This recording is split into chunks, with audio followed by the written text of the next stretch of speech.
الرحيم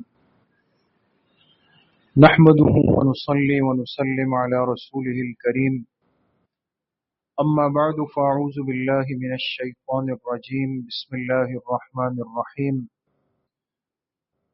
لو أنزلنا هذا القرآن على جبل لرأيته خاشعا متصدعا من خشية الله وتلك الأمثال نضربها للناس لعلهم يتفكرون وقال رسول الله صلى الله عليه وسلم أشراف أمتي حملة القرآن وأصحاب الليل صدق الله وصدق رسوله النبي الكريم اللهم صل على سيدنا ومولانا محمد وعلى آل سيدنا ومولانا محمد وبارك وسلم۔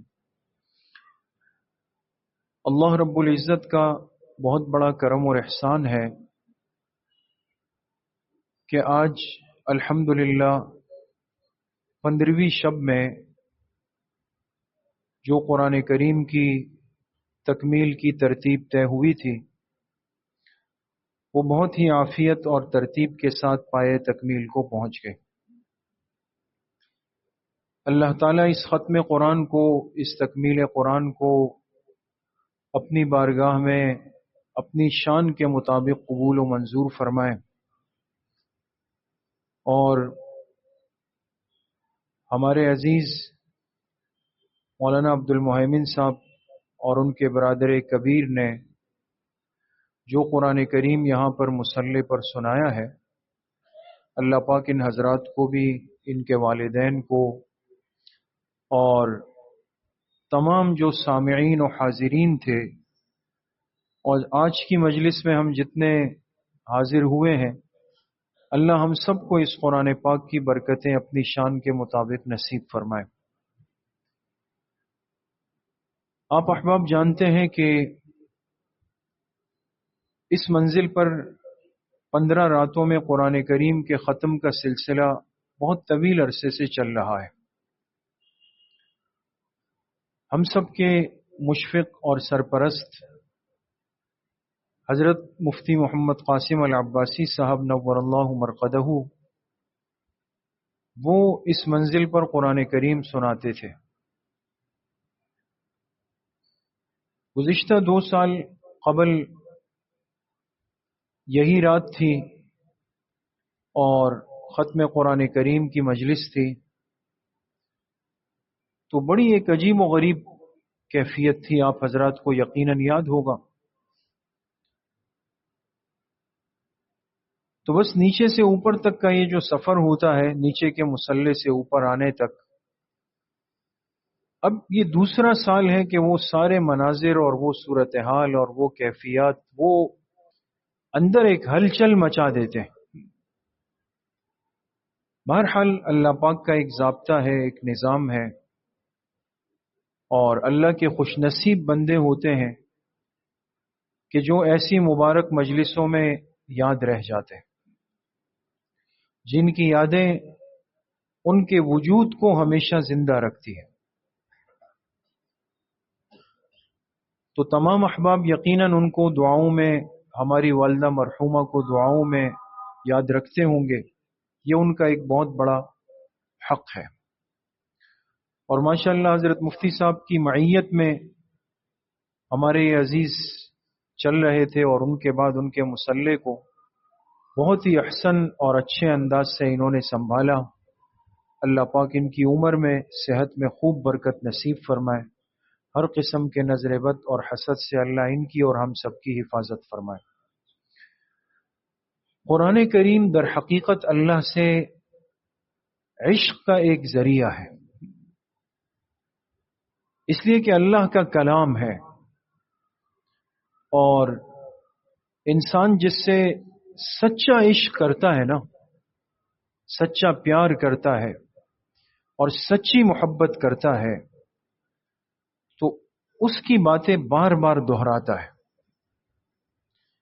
ہمارے حضرت شیخ پیر و مرشد محبوب العلماء والصلحاء حضرت مولانا پیر ذوالفقار احمد نقشبندی صاحب دامت برکاتہم نے ایک بڑی خوبصورت بات اپنی کتاب میں لکھی ہے فرمایا کہ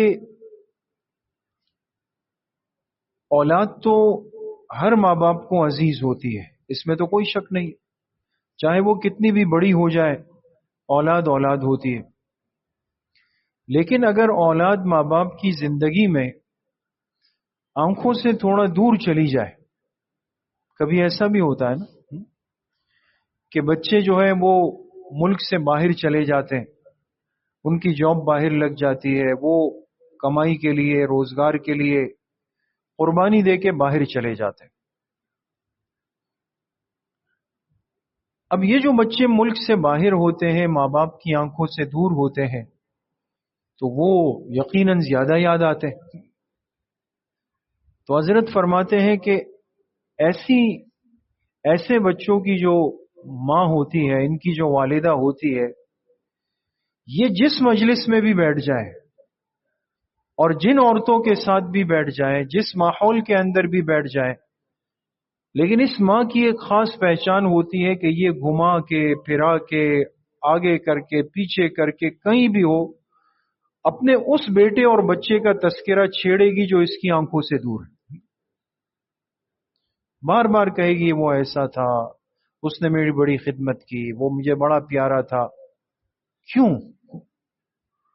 اس کی وجہ یہ ہے کہ جس سے محبت زیادہ ہوتی ہے اس کا تذکرہ زیادہ ہوگا۔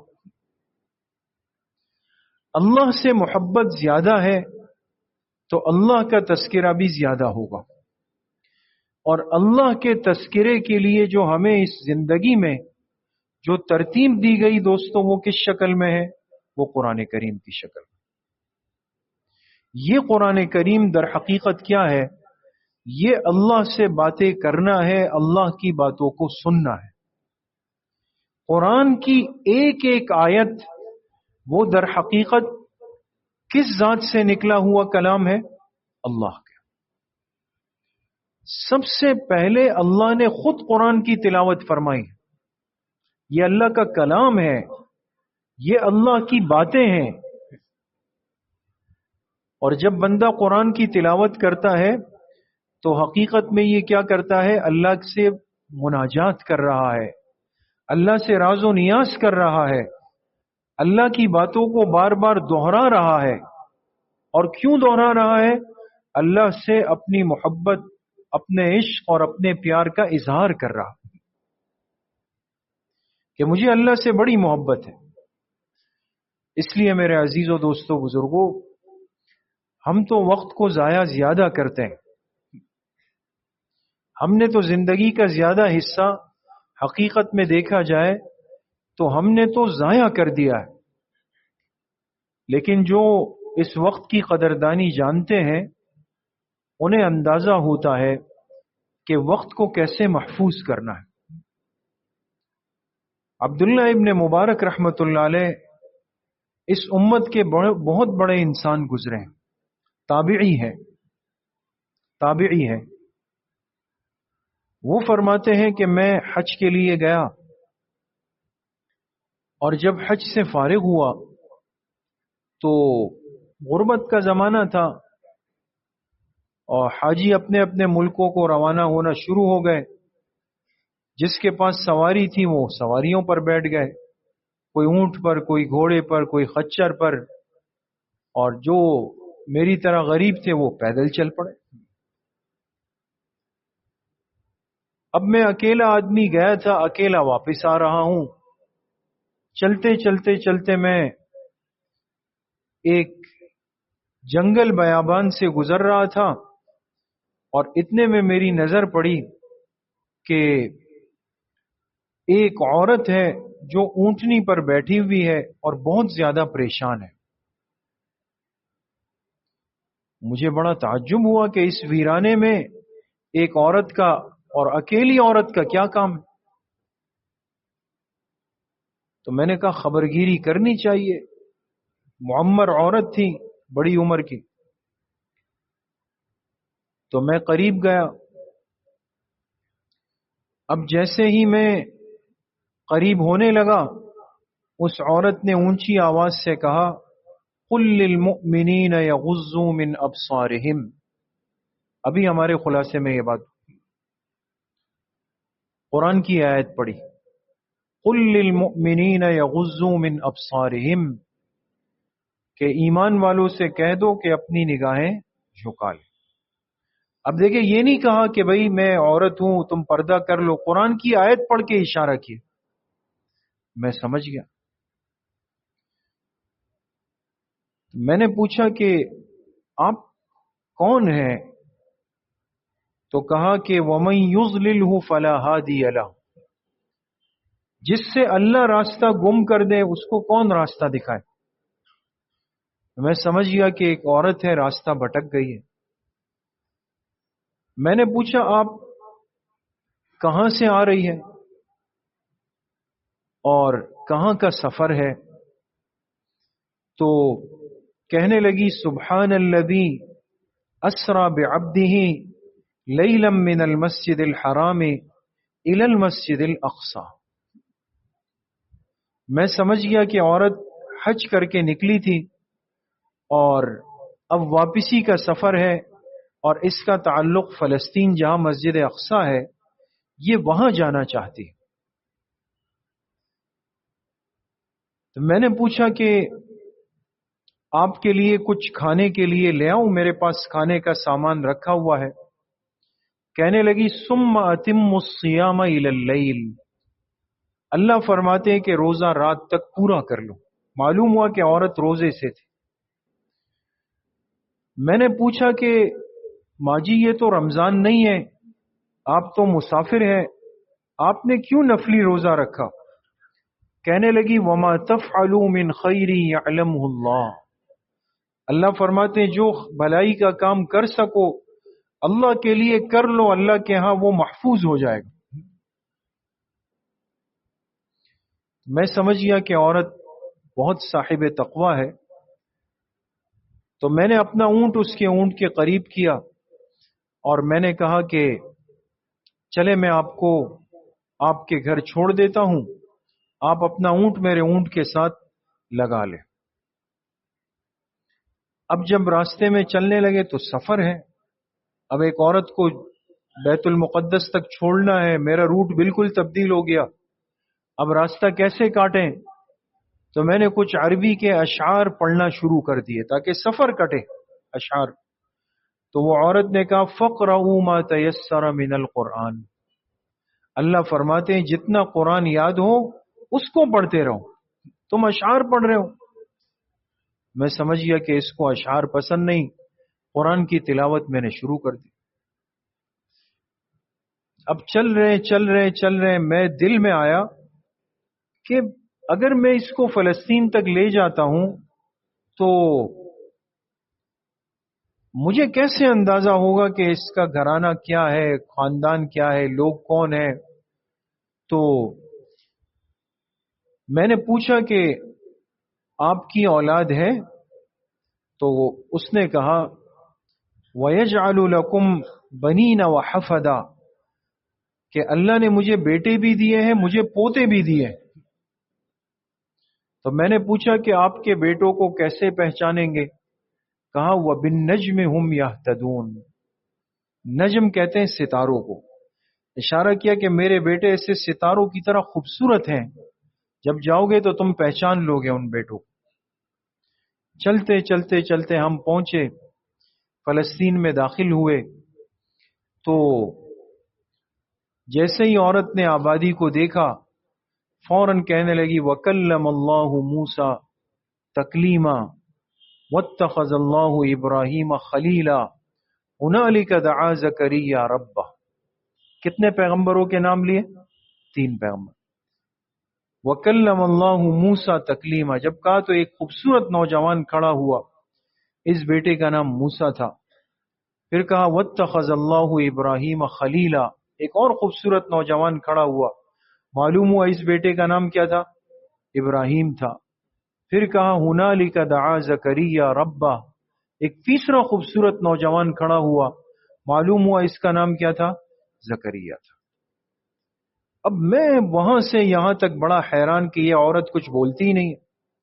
جب تینوں بیٹے آئے اور اپنی ماں سے ملے تو ماں نے ان سے کہا هل جزاء الاحسان الا الاحسان، اس نوجوان نے میرے ساتھ احسان کیا، قرآن کی آیت پڑھ رہی ہے نا، اب تم اس کا اکرام کرو۔ وہ گئے اور اکرام کا سامان لا کے میرے سامنے رکھا۔ میں نے ان نوجوانوں سے پوچھا یہ کیا قصہ ہے؟ ہم اتنا دور کا سفر کر کے آئے، تم لوگوں کی والدہ جو ہے یہ تو صرف قرآن سے بات کرتی ہے۔ انہوں نے کہا کہ ہمارے والد جب فوت ہوئے تو ہم تینوں چھوٹے تھے، والد کی وفات کو 30 سال گزر گئے۔ ان کی وفات کے بعد سے آج تک ہماری والدہ نے سوائے قرآن کے اپنی زبان سے کوئی بات نہیں نکالی۔ حفاظت، ہم تو وقت ضائع کرتے ہیں، کم سے کم ہمارے دن میں اتنا حصہ تو اللہ کے کلام کے لیے ہو، ہم قرآن کی تلاوت کرنے والے ہوں، قرآن کو سینے سے لگانے والے ہوں۔ فارغ بیٹھ کر گھنٹوں ہم ضائع کرتے ہیں۔ یہ قیمتی مہینہ ہمارے ہاتھ سے نکل رہا ہے، قرآن سے تعلق مضبوط نہیں ہوا دوست۔ اس لیے آج کے یہ ختم کی مجلس ہمارے لیے ایک سبق اور عبرت کا پیغام بنے کہ جتنی زندگی باقی ہے اپنی زبان کی اس نعمت کو زیادہ سے زیادہ اللہ کے کلام کی تلاوت کے اندر استعمال کریں گے نا انشاءاللہ۔ اور آخری بات، دیکھیں ماہ مبارک چل رہا ہے، اب جن حضرات نے یہاں شروع سے آخر تک پڑھا ان کی ایک سنت مؤکدہ تو پوری ہو گئی کہ انہوں نے ختم ایک جگہ پورا کر لیا، لیکن ظاہر سی بات ہے کہ تراویح کی سنت تو کب تک چلے گی؟ آخری رمضان تک۔ جب عید کا چاند نظر آئے گا پھر تراویح رک جائے گی۔ اس لیے ایسا نہیں ہے کہ اب ختم ہو گیا اب تراویح کی چھٹی ہو گئی، اب ادھر ادھر گھوم رہے نہیں۔ اب آپ کی مرضی، آپ جہاں بھی پڑھ لیں، لیکن تراویح پڑھنی ہے۔ 20 رکعت تراویح آخر تک اس کا اہتمام کرنا ہے، وقت ضائع نہیں کرنا۔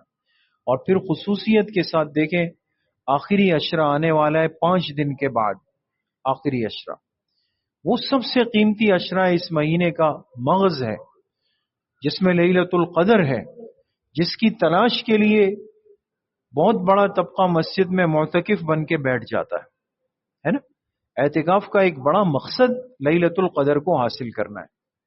تو اب جو اعتکاف میں بیٹھ رہا ہے، چلے اس نے تو آخری عشرے کو محفوظ کرنے کے لیے راستہ بنا لیا، لیکن جو اعتکاف میں نہیں بیٹھ سکتا، مصروف ہے، اس کو بھی چاہیے کہ وہ آخری عشرے میں زیادہ سے زیادہ وقت کیا کرے؟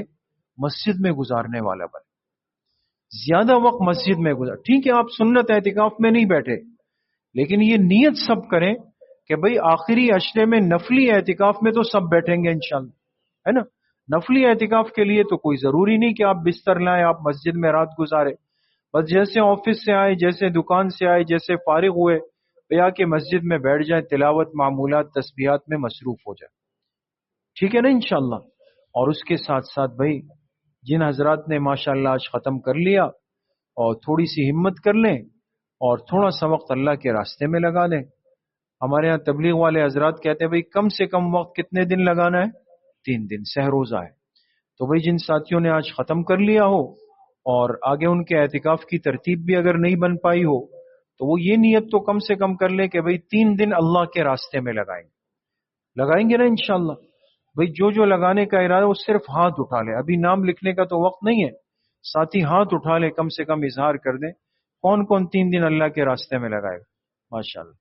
اللہ پاک صحیح عمل کی توفیق نصیب فرمائے۔ وآخر دعوانا الحمد للہ رب العالمین، والصلاة والسلام علی سید الانبیاء والمرسلین سیدنا و مولانا محمد وآلہ واصحابہ اجمعین۔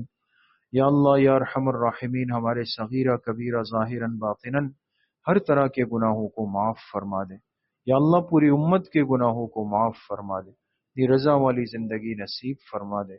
یا اللہ جتنا مجمع تیرے سامنے ہاتھ اٹھا کے بیٹھا ہے، صرف تیری محبت میں، تیرے کلام کی محبت میں، قرآن کی محبت میں اور تجھ سے مانگنے کے لیے جمع ہے، یا اللہ سب کے اٹھے ہوئے ہاتھوں کو قبول فرما لے۔ ہم میں سے کسی کو بھی یا اللہ محروم نہ فرما دے، یا اللہ محرومی سے ہم سب کی حفاظت فرما دے۔ یا اللہ اس قرآن کو اپنی بارگاہ میں انتہائی درجے میں قبول و منظور فرما دے۔ یا اللہ آج کی اس تکمیل کو ہم سب کے لیے باعث مغفرت باعث بخشش، باعث نجات فرما دے۔ یا اللہ آج کے اس ختم قرآن کی برکت سے، اس مجلس اور ماحول کی برکت سے یا اللہ ہم سب سے اپنی رضامندی کا اعلان فرما دے۔ یا اللہ ہم سب کی بلا حساب و کتاب مغفرت کا فیصلہ فرما دے۔ یا اللہ ہم سب کے لیے آخرت میں رضامندی کا اعلان فرما دے۔ یا اللہ محرومی سے ہم سب کی حفاظت فرما دے۔ اور یا اللہ جتنے بیمار گھروں میں ہیں، اسپتالوں میں ہیں، یا اللہ سب کو شفاء کامل عاجل مستمر نصیب فرما دے۔ ایک پرچی آئی ہے، بھائی عبد الرحیم صاحب بیمار ہے، دعا فرمائی کہ اللہ پاک ان کو شفاء کامل عاجل نصیب فرما دے۔ باقی جتنے بیمار ہیں، ہمارے خاص ساتھی مسجد کے ابراہیم بھائی کی اہلیہ بیمار ہے، دعا فرمائے اللہ پاک ان کو شفاء کامل عاجل نصیب فرما دے۔ بھائی سعید الرحمان صاحب بیمار ہے، آنکھوں کی تکلیف میں ہے، اللہ پاک ان کی آنکھوں کی تکلیف کو ختم فرما دے۔ ہمارے مولانا عبد المحیمن صاحب، ان کے والدین کے لیے دعا فرمائے اللہ ان کی عمر میں صحت میں خوب خوب برکتیں نصیب فرما دے۔ ہمارے حفظ کے استاد حضرت قاری جلیل الرحمان صاحب حفظہ اللہ تعالی، وہ بیمار ہے، دعا فرمائے اللہ پاک حضرت قاری صاحب کو صحت کاملہ عاجلہ مستمرہ نصیب فرما دے۔ تمام پریشان حالوں کی پریشانی اللہ پاک ختم فرما دے۔ ہمارے حضرت مفتی صاحب نور اللہ مرقدہ، جو ہم سب کے سرپرست اور مشفق تھے، مسجد کے مدرسے کے تمام خیر کے سلسلوں کے بانی تھے، ان مجالس کی رونق اور زینت تھے، آج ظاہراً ہم میں موجود نہیں۔ اے اللہ ان کی قبر کو جنت کا باغیچہ بنا دے۔ یا اللہ آج کے اس ختم قرآن کا پورا پورا ثواب ان کو ان کی قبر میں نصیب فرما دے۔ یا اللہ ان کی روح کو آج کی مجلس کی وجہ سے خوش فرما دے۔ یا اللہ ہماری والدہ مرحومہ جو اسی رات میں اسی وقت کے اندر آپ کے حضور پہنچی، یا اللہ ان کی قبر کو نور سے منور فرما دے۔ بڑے امام صاحب رحمۃ اللہ علیہ کی کامل و مکمل مغفرت فرما دے۔ جتنے امت مسلمہ کے مرحومین دنیا سے جا چکے ہیں، ایک پرچی آئی ہے، بھائی شیروم بھائی دعا فرمائے کہ اللہ پاک ان کی کامل و مکمل مغفرت فرما دے۔ قبلہ اول کے مظلوم مسلمانوں کی اللہ مدد و نصرت فرما دے۔ مسجد میں جتنے خیر کے سلسلے یا اللہ چل رہے ہیں، یا اللہ سب میں اپنی مدد و نصرت شامل حال فرما دے۔ یا اللہ حاسدین کے حسد سے، بغض سے، شرارت سے، مکر و فریب سے، نظر بد سے، ساحرین کے سحر اور جادو سے ہم سب کی حفاظت فرما دے۔ رزق حلال واسع اور وافر مقدار میں یا اللہ ہم سب کو نصیب فرما دے۔ یا اللہ ہماری اس مسجد کو تا قیامت آباد اور شاد فرما دے۔ یا اللہ علماء اکرام، مساجد، مدارس، خانقاہوں کی یا اللہ حفاظت فرما دے۔ یا اللہ ملک کے اندر جو ایک بدترین سلسلہ چلا ہے اہل حق کو نشانہ بنانے کا، روز کہیں نہ کہیں علماء کو، مدارس کو، مساجد کو، ہمارے مظلوم مسلمان بھائیوں کو جگہ جگہ نشانہ بنایا جا رہا ہے، آج بھی ایک بم دھماکے میں عالم دین نشانہ بنے۔ دعا فرمائے کہ اللہ پاک ان شرور سے، فتن سے ہمارے پورے ملک کی حفاظت فرما دے۔ جو ظالم بدبخت ان حرکتوں کے اندر مبتلا ہے، یا اللہ اس ماہ مبارک کی برکت سے ان کو نشان عبرت فرما دے۔ یا اللہ ہم سب کو حرمین کی حاضری بار بار نصیب فرما دے۔ یا اللہ بار بار نصیب فرما دے۔ یا اللہ جتنے بے اولاد ہیں سب کو نیک صالح اولاد نصیب فرما دے۔ صاحب اولاد ہے ان کی اولاد کو یا اللہ نیک دیندار فرما بردار فرما دے۔ ہم سب کا خاتمہ بالایمان و بالخیر نصیب فرما دے۔ ہماری دعاؤں کو اپنے فضل و کرم سے، فضل و رحمت سے اپنی بارگاہ میں قبول و منظور فرما دے۔